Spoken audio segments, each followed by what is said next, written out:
I'm Elizabeth from Capn America Projects, and I'm going to show you how to make some of my all-time favorite candies that I make every Christmas. And most of them come from friends or family members, and so they have history behind them, and I think of all these nice people as I make them. So welcome to this project, and I hope you learned some good things because the candies are so good.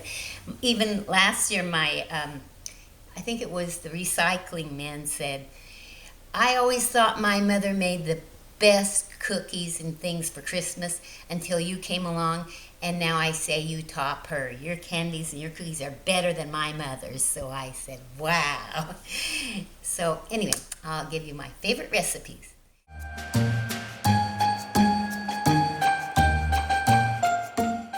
First, we're going to make Oreo balls, and you just take one package of Oreo cookies and crush them up however you like. My daughter always rolls them with a rolling pin. I put them in the blender, and they blend up quickly, and that part is over. So I have already blended these in the blender. Then you add one package of Philadelphia cream cheese or some kind of cream cheese. I always think that the cook's hands are her best tools. So I like to squish the cream cheese up with my hands and get it all well squished up. Takes a little time. You just work at it. Okay, I have finished squishing it all together so that it's well mixed, and now I'm going to make little balls.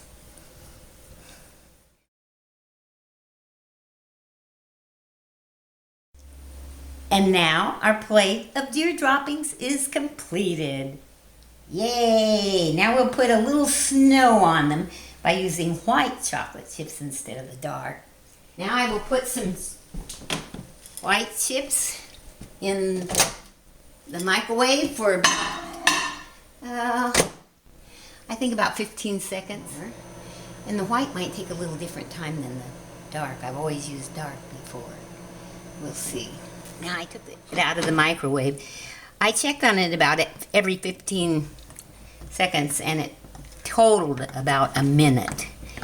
Your microwave might be different, but something like a minute should do it.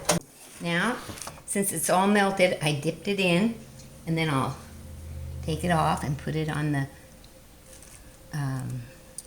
ground up candy cane, and then set it on my wax paper that's on the pan, and then I will dip another one.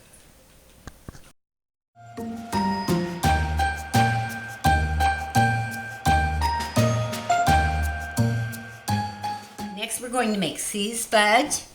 And you will need an 18-ounce chocolate chips, 7 ounces of marshmallow cream, half a pound of butter, 2 teaspoons vanilla, 2 cups chopped nuts. I use walnuts, but you could use anything. The recipe for seized fudge says, in another pan, put 4.5 cups of sugar. I measured out 4.5 cups of sugar. Then 1 large can of evaporated milk. Then I'll bring that to a boil for 9 minutes, stirring constantly. I try to remind myself just to try to boil and cook on medium, because I know that faster cook is faster to burn, and it's also not as good for you. So I'm going to be cooking it on medium, so it takes a little longer, but it's safer. So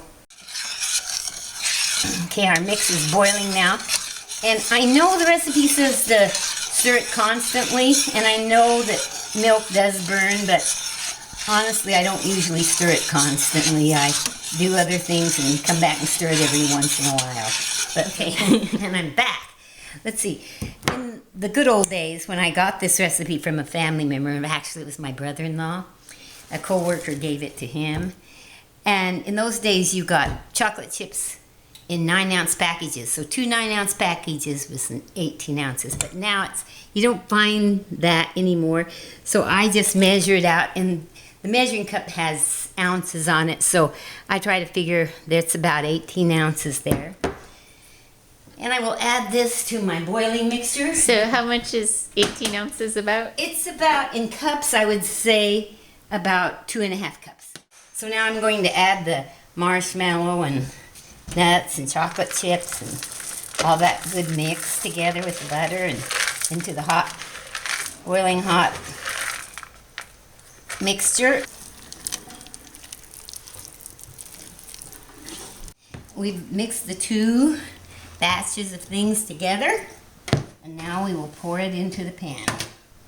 It's a buttered pan. You can use butter, or I use coconut oil, because I've just gotten where I really like coconut oil, because I've learned that it doesn't burn as easily, and I've heard that it isn't as carcinogenic as other oils that get overheated. So I just think it's a little more healthy for you.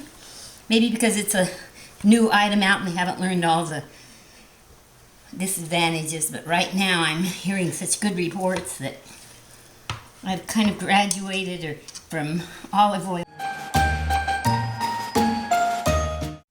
Now we'll make some toffee or Heath candy, and this was my son's favorite candy, and other people's too. But you put a pound of butter, and I put the pound of butter in here, and then 2 cups of sugar and 1/4 cup of water. I'll combine that in this pan and let it sit on the burner until it boils at a 300 degrees, which is hard crack.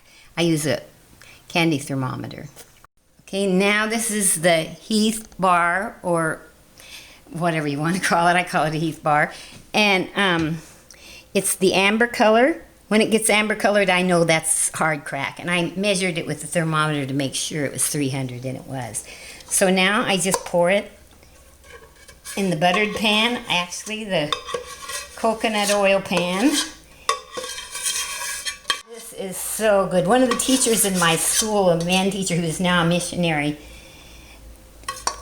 every Christmas, he wanted this so much, and so he got my recipe. Once he told me he still made it every year. And so now you put the Hershey bar flat on the top. You can use those small Hershey bars too. I just use the big ones because they're cheaper for the amount. 2 big ones will do it, but then I spread it out.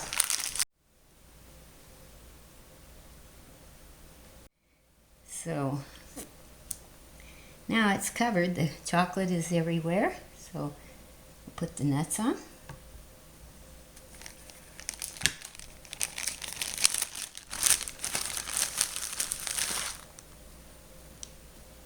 Sprinkle them on as much as you like. If you like more, put more.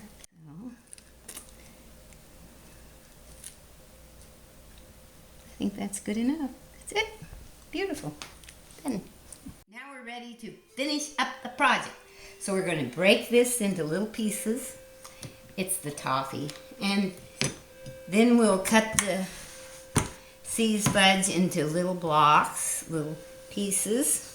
And this is after it's been chilled, right? It's been chilled out in my garage. My refrigerator's full of food.